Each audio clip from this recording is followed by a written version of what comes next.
மாணவர்கள் கண்டுபிடித்த தெருநாய்களை விரட்டும் மந்திரக்கோள் கருவி. இந்தியா முழுவதும் தெருநாய்கள் குறித்த பஞ்சாயத்து ஓஞ்ச பாடில்ல. ஏன்னா நாளுக்கு நாள் தெருநாய்களுடைய அட்டகாசம் அதிகரிச்சு தெருக்கல்ல போற வரவங்க எல்லாரையும் பாரபட்சம் காட்டாம கடிச்சு வைக்குது. இதனால சில உயிரிழப்புகளும் நடக்கிறது சோகத்துடைய உச்சம்.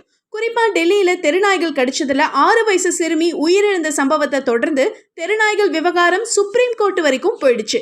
இப்படிப்பட்ட ஒரு அசாதாரண நிலையில கேரள மாநிலம் மலப்புரம் மாவட்டத்தில் உள்ள ஏரிக்கோடு வதச்சேரி அரசு மேல்நிலை பள்ளியை சேர்ந்த பி அபிஷேக், வி.பி. நிஹால் மற்றும் சாதின் முகமது சுஃபைர் அப்படின்ற 3 10ஆம் வகுப்பு மாணவர்கள் அவங்களுடைய பிசிக்ஸ் ஆசிரியர் கே பிரகித் அப்படின்றவருடைய வழிகாட்டுதல் படி ஒரு புதுமையான கருவியை கண்டுபிடிச்சு அசத்தி இருக்கிறாங்க. அதாவது இந்த தெருநாய்களுக்காக கண்டுபிடிக்க இந்த கருவியில ஒரு சுவிட்ச் அழுத்தினா அதுல இருந்து வர அல்ட்ராசானிக் சவுண்ட் நாய்களுக்கு மட்டுமே கேட்கும், மனிதர்களுக்கு கேட்காது. இந்த சத்தத்தால நாய்களுக்கு ஒரு அசௌகரியம் ஏற்பட்டு அங்கிருந்து ஓடிடுமா. இந்த மந்திரக்கோளை கண்டுபிடிச்ச மாணவர்களுக்கு சிறந்த அங்கீகாரமும் கிடைச்சிருக்கு.